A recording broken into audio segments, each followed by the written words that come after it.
जी हाँ मित्रों, तो आज है 26 अक्टूबर बुधवार। यूपीएससी प्रीलिम्स को 214 214 दिन बाकी है। मुद्दा इंडियन एक्सप्रेस में जानने लायक चीज़ क्या? पेज 1 पे कुछ काम का नहीं, वही ऋषि सुनक पीएम बन गया ब्रिटेन का। पेज 2 पे वही सब बातें कि सफ़र एयर क्वालिटी इंडेक्स के हिसाब से एयर क्वालिटी ख़राब हो रही है, दिवाली पटाखे और वही सब पुराने मुद्दे चल रहे हैं। पेज 3 में भी कुछ काम का नहीं। पेज 4 बॉम्बे हाईकोर्ट ने यह कहा कि अगर कोई महिला बिना एविडेंस के ऐसा अपने पति को कहती है कि तुम एक शराबी हो, तुम्हारे दूसरी महिलाओं के साथ संबंध है, तो वो सब मेंटल क्रूअल्टी, मानसिक अत्याचार है जो पत्नी पति पर कर रही है। दूसरा कि सलमान खान को डेंगू हो गया और उसके बाद बीएमसी म्यूनिसिपल कॉरपोरेशन के अफसर उसके घर गए और फ्यूमिगेशन किया ताकि मच्छर सब मर जाए, जो कि एग्ज़ाम के लिए काम का नहीं। पेज 5 पर ये दिवाली के दौरान एक आध बाबू सोना टाइप का लड़का वो दिवाली के रॉकेट अलग अलग बिल्डिंग के कांच फूट जाए, उसका एसी डैमेज हो जाए, इसलिए उड़ा रहा था ऐसा टारगेट एंगल लेके, और उसके वीडियो बनाकर इंस्टाग्राम पे डाल रहा था। फिर पुलिस ने उसको पकड़ लिया।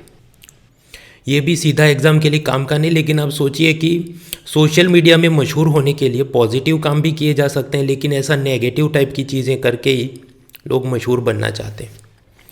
क्योंकि जो पॉजिटिव काम करना हो कि उसने 1000 पेड़ लगा दिए हों, 50 गरीब बच्चों को फ्री में कपड़े दे दिए हों, स्कूल में जाके 1000 घंटे किसी को सब फ्री में एजुकेशन दिया हो, तो अच्छा काम करके फेमस करना हो आपको खुद को, it requires lot of time and effort. जबकि ऐसा बुरा काम या डिस्ट्रक्टिव काम कुछ बनाना आसान है, उसको तोड़ने में तो कुछ ही मिनट लगेंगे। हाँ, तो रॉकेट चला दो और किसी का एसी तोड़ दो। उसी तरह आप यूट्यूब पर देखेंगे ऐसे वीडियो बनाए जाते हैं कि आईफोन को हथौड़े मार के तोड़ दिए और उसका वीडियो बनाओ, लाखों व्यूज़ मिल जाए। तो नेगेटिविटी और डिस्ट्रक्शन आपको जल्दी फेमस बनाए, ऐसी ये जो सोशल मीडिया की राह है वो जुवेनाइल किशोरों को और उनके चरित्र को ख़राब कर रही है। Parents, teachers, police, society, government, सबकी जिम्मेदारी है कि इसको रोकना ज़रूरी है, वगैरह वगैरह। वो डिपेंड करता है एथिक्स में आपको क्या पूछा है और आप कैसे आर्ग्यूमेंट्स को कंबाइन करके लिखना चाहते हैं। पेज 6 और 7 पे कॉलम है, कुछ मज़ा नहीं आया मुझे। वही सब ऋषि सुनक पीएम बन गया तो वो कितना महान है, अच्छी बात है, पर फिर इतने सारे कॉलम अपनी एग्ज़ाम के लिए काम का नहीं। पेज 8 पर चीन के राजदूत ये कह रहे हैं कि भारत और चीन ने एक दूसरे के आंतरिक मामलों में दखल नहीं देनी चाहिए, और हमने तो भारतीय लोगों को वीज़ा आसानी से मिले ऐसे सब नियमों को काफ़ी सरल किया है। हाँ, तो भाई वो तो तुम करोगे ही करोगे, क्योंकि तुमको अभी चाइना की इकोनॉमी बर्बाद हो रही है, तो उनको तो बाहर से टूरिस्ट आए, स्टूडेंट्स आए, इसलिए वो तो वीज़ा प्रोसेस आसान करेंगे ही। तो वो कोई उन्होंने उसमें बड़ा तीर नहीं मार दिया है। It is driven by their own economic interests. Page 9 explain series, इसमें इन्होंने अलग अलग सैटेलाइट लॉन्च व्हीकल रॉकेट्स के फ़ोटो और डिस्क्रिप्शन दिया है। मैं इसका स्क्रीनशॉट ही सीधा टेलीग्राम पे डाल रहा हूँ, वो आप देख लेना। बेसिकली मैच द फॉलोइंग कि कौन सा किसके लिए है। LMV-3 है, PSLV है, GSLV है, यूरोप का एरियानी है, चाइना का लॉन्ग मार्च है, नासा का स्पेस लॉन्च व्हीकल है, और स्पेस एक्स वो इलॉन मस्क का फाल्कॉन हैवी। तो ये अलग अलग लॉन्च व्हीकल हैं।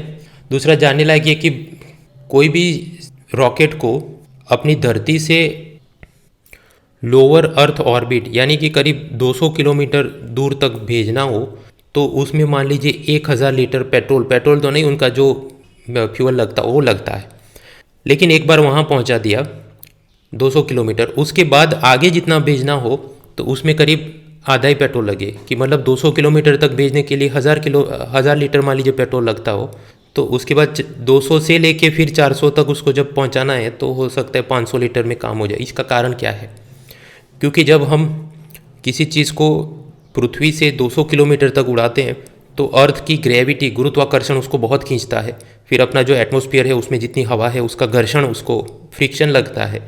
एक बार वो वहाँ तक पहुँच गया और उसके बाद तो ग्रेविटी कम होने लगती है, तो फिर तो एकदम स्मूथली चला जाता है, कम ईंधन इस्तेमाल करने के बावजूद, without using too much fuel.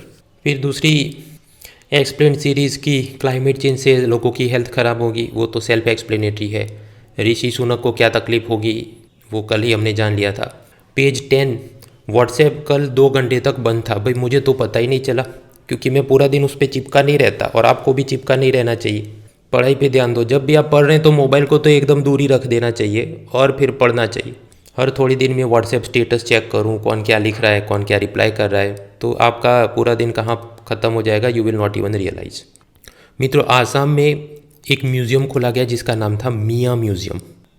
Assam में बंगाली भाषा बोलने वाले मुसलमानों के लिए मियाँ शब्द इस्तेमाल किया जाता है। तो अभी मियाँ म्यूज़ियम में अलग अलग चीज़ें रखी थी उनके आर्ट कल्चर के बारे में, कि जैसे लुंगी जो पहनने का वस्त्र है, लंगोल यानी कि जो हल होता है, प्लाव, फिशिंग इक्विपमेंट वगैरह। तो 2 दिन के भीतर ही पुलिस ने उसको सील कर दिया, बंद कर दिया मियाँ म्यूज़ियम को, क्योंकि आसाम सीएम का ऐसा कहना है कि इधर आपने जो भी आर्ट कल्चर के नाम पे रखा उसमें सिर्फ लुंगी ही मियाँ लोगों की है, बाकी जो भी है लंगोल यानी प्लाव, फिशिंग इक्विपमेंट, वो तो आसामीज कल्चर है। तो ये सब अपना बताकर आप जो भी कम्युनल भावनाओं को आहत कर रहे हैं वगैरह वगैरह। हाँ, तो इसमें हमको एग्ज़ाम के लिए क्या समझना है? समझना ये है कि आसामीज कल्चर या बंगाली कल्चर, तो उसमें तो हिंदू भी होंगे, मुस्लिम भी होंगे, दूसरे भी धर्म के लोग होंगे, जिन्होंने सबने मिलके प्राचीन भारत, मध्यकालीन भारत, अर्वाचीन भारत में बनाया है।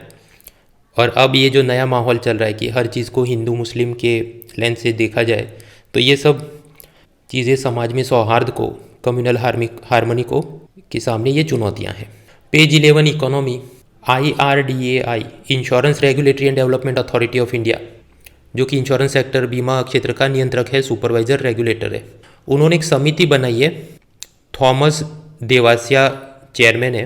ऑब्जेक्टिव ये है कि गांव-गांव तक इंश्योरेंस कवरेज कॉम्प्रिहेंसिव तरीके से, व्यापक रूप से, मतलब health insurance, life insurance, vehicle insurance, cattle insurance, crop insurance, सब कुछ होना चाहिए एंड एट अफोर्डेबल रेट, वाजिब दाम पे होना चाहिए। तो इसके लिए वो सब काम करेंगे। एक पूरी डिस्ट्रीब्यूशन चैनल बनाई जाए जिसको कहा जाएगा बीमा विस्तार। हाँ, तो मतलब उसमें ऑनलाइन ऑफलाइन तरीके से सब कैसे इंश्योरेंस पॉलिसी को बेचा जाए। दूसरा, बीमा वाहक, मतलब महिलाओं का उपयोग करके उन्हें बीमा एजेंट बना के गांव-गांव तक इंश्योरेंस पॉलिसी बेची जाए, ऐसा उनको बीमा वाहक बनाया जाए। और तीसरा, एक ऑनलाइन प्लेटफॉर्म हो जहां पर ये सारी इंश्योरेंस रिलेटेड प्रोडक्ट खरीदने हैं, उसकी कंप्लेन लगानी है या कुछ ऐसा कुछ अवेयरनेस फैलानी है, ये सब किया जाता है। ऐसा एक डिजिटल प्लेटफॉर्म बने जिसका नाम हो Bima Sugam. So like that they want to cover up the things. Share बाजार के कुछ समाचार। Bharat bond ETF, exchange traded fund, वो ऐसा है, ONGC, Steel Authority of India, ये सब सरकारी कंपनी है, उनको उधारी में पैसा लेना है, तो एक एक अलग से बॉन्ड इशू करेगा तो शायद सबको सब्सक्राइबर नहीं मिले। तो ये सब सरकारी बीमा कंपनी ये करेंगे कि एक खोखे के अंदर अपने सारे बॉन्ड रखेंगे और उसके सामने जो भी उनका फंड मैनेजर होगा वो मार्केट में एक नए टाइप के फाइनेंशियल इंस्ट्रूमेंट्स, कागज़ के टुकड़े इशू करेगा, जिसे हम कहेंगे Bharat bond exchange traded fund. कैसा एक एक कागज़ का टुकड़ा, मान लीजिए 1000 रुपये का हो, आप उसको खरीदते हैं तो फिर वो सारा पैसा वापस उस खोखे में जाएगा, डिब्बे में जाएगा, और वहाँ से ये ONGC, Steel Authority of India, सबको जाएगा। फिर वो सारी कंपनियाँ प्रिंसिपल और इंटरेस्ट की रकम, क्योंकि बॉन्ड होल्डर है उसको प्रिंसिपल और इंटरेस्ट वापस करना है, तो धीरे धीरे देती रहेंगी, तो वो वापस उस बॉक्स में जाएगा और वहाँ से अलग अलग इन्वेस्टर को मिलता रहेगा। अब ऐसा मान लीजिए 5 साल का बॉन्ड हो, आप एक इन्वेस्टर है, आपको मज़ा नहीं आ रहा है, घर में किसी की शादी है, किसी को यूक्रेन MBBS करने भेजना है और अचानक से आपको पैसा चाहिए, अब क्या करोगे? ये वाले जो एक्सचेंज ट्रेडेड फंड ETF थे, ये वाले कागज़ के टुकड़े आप किसी और इन्वेस्टर को बीच में बेच के निकल सकते हो। और क्योंकि ऐसा स्टॉक एक्सचेंज या ये जो उसके एक्सचेंज पे हम कर सकते हैं, इसलिए इसको बोला एक्सचेंज ट्रेडेड फंड। तो ये तो कई सालों से हो ही रहा था, वो इसकी 4वीं 5वीं एक और बैच लॉन्च करने वाले हैं, इसलिए ये चर्चा में है। मित्रों, कोरोना के दौरान एक फैशन कॉस्मेटिक की ई-कॉमर्स वेबसाइट नायका या न्याका जो भी, वो आया था और उसमें जो उसकी महिला थी वो दुनिया की, भारत की बहुत अमीर महिला, ऐसा सब हो गया था।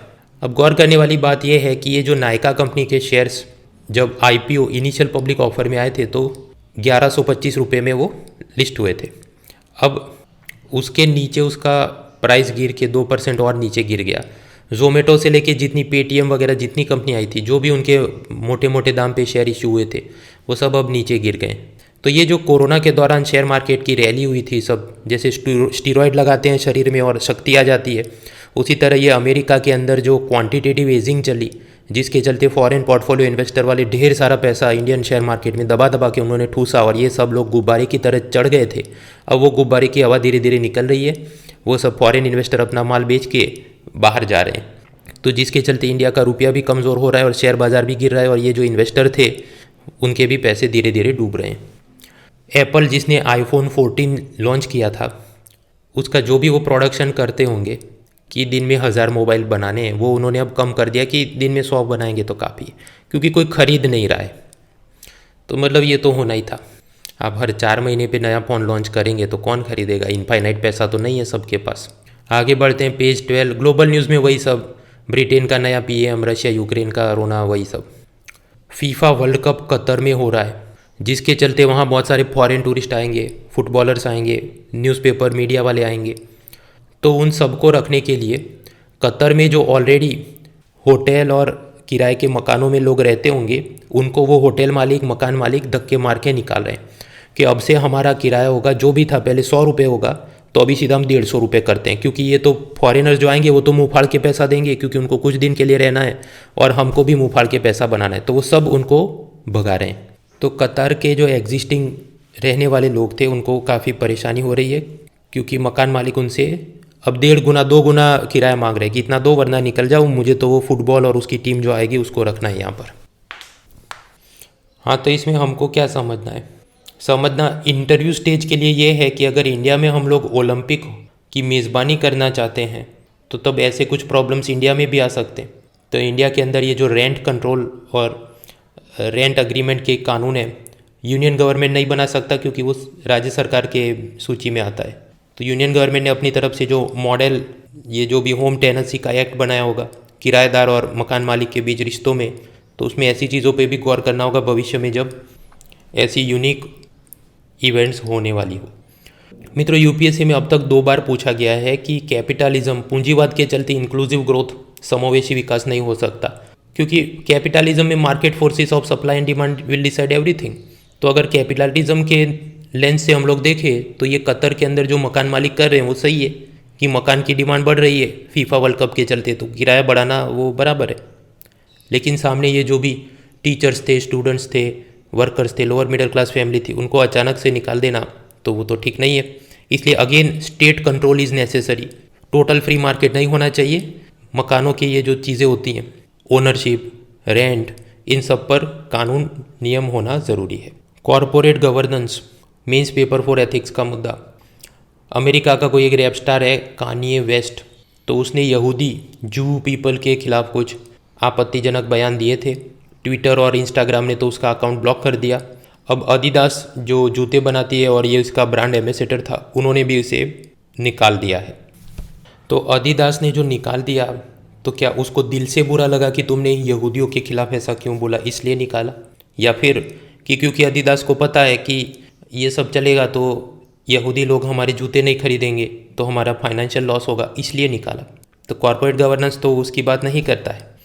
बट इररिस्पेक्टिव ऑफ दैट, चाहे उसको दिल से बुरा लगा इसलिए बैन किया या फिर कि फाइनेंशियल लॉस होगा इसलिए बैन किया, लेकिन उन्होंने बैन किया, वो दिखाता है कि वहाँ पर सभी कंपनियों ने इसी तरह की सख्ती रखेंगे तो ये जो भी रेशियल, रिलीजियस, जीनोफोबिक, होमोफोबिक, समलैंगिकों के खिलाफ जो बोले वो सब लोग थोड़े कंट्रोल में रहे। कम से कम सेलिब्रिटीज़ तो भाषा पे संयम रखे, क्योंकि वो जैसा देखते, बोलते, लिखते हैं तो उनके जितने लाखों करोड़ों फैंस हैं उसमें भी खासकर जो यंगर जनरेशन के फैंस होते हैं, किशोर वयस जो किशोर हैं, उनके दिमाग पर असर होता है। So celebrities need to set benchmarks of good behaviour on social media वगैरह वगैरह। तो मुद्दा तो ये एक लाइन का ही है, लेकिन ऐसा खींच के क्या आप लिख सकते हो? वो एथिक्स और निबंध में वही सब आपकी परीक्षा होनी है इस चीज़ों की। तो सोचना चाहिए, ये हुआ एक लाइन में अच्छा, तो ये क्यों बुरा हुआ या क्यों अच्छा हुआ, इसके आगे पीछे आपको और क्या ख्याल आ रहे हैं वो सब करो। पेज 13, 14, तो कोहली ने एक मैच क्या जीत ली, वो बहुत महान है। और ये जो अभी नेशनल गेम्स हुए थे उसमें जो गरीब घर के लोग थे उन्होंने अलग अलग जो नए नए नेशनल रिकॉर्ड बनाए, तो एक आध छोटे बॉक्स में उनकी कवरेज, और ये भाई ने एक मैच में क्या रन बना दिए। तो 4 दिन से लगातार 2-2 पेज भर के जो कवरेज हो रही है, एंड देन वी कंप्लेन कि देखो बाकी स्पोर्ट्स में इंडिया का क्यों प्रदर्शन या महिला जो खेल हैं उसमें क्यों आगे बढ़ोतरी नहीं दिख रही है। तो न्यूज़पेपर जर्नलिज्म की भी तो ये जिम्मेदारी है कि उन सबको भी फेमस बनाओ ना, एक के ऊपर ही क्यों लगे हो। तो जर्नलिस्टिक एथिक्स ये भी एक मुद्दा बनता है कि जर्नलिस्ट की क्या जिम्मेदारी है। पेड न्यूज़ ना करे, फेक न्यूज़ ना करे, येलो जर्नलिज्म ना करे, मतलब किसी को एक्सपोज करके ब्लैकमेल करके उससे पैसा ऐंठना ऐसा। और चौथा कि सब मेहनती लोगों को मशहूर बनाने का भी उसका जिम्मेदारी है, चाहे वो स्पोर्ट्स हो, समाज सेवा हो या साइंस रिसर्च डेवलपमेंट हो। खैर, तो ये था आज का newspaper. See you next time.